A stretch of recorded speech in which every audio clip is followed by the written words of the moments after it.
Ars, bom dia, danke por receber-nos. Já está 12 manco em roupa espaço de parqueiro.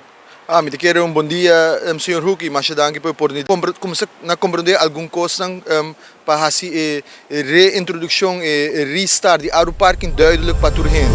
Aeroparking está deelnemer de Land Aruba, dus het is een companhia NV, Riba Sumies. Die raad van commissaris que está atender com Aeroparking e o governo está estipular manejo e nanta baita sunan que está baita comissionante sun que introduzir manejo e zorg para que cana bom.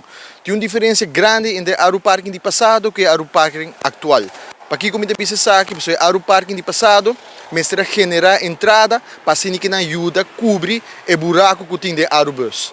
E Aeroparking atual essa não está sumeta. E Aeroparking atual, segundo a palabração que rata, para se que não Aeroparking por self-sustainable.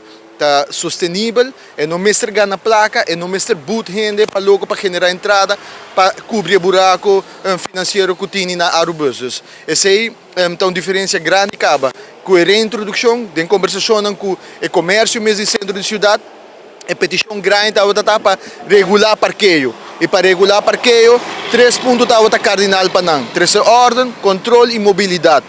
E com essa aqui, mirando que a Aeroparking tem uma maneira de manejo, de operar completamente diferente, nós podemos introduzir 4540 parqueio grátis e também ubicar parqueio na full round de cidade, tem um total de 24 parqueios round de centro de cidade, que está para dedicar a pessoa com limitação física, adulto na maior e também com gente mulher na estado.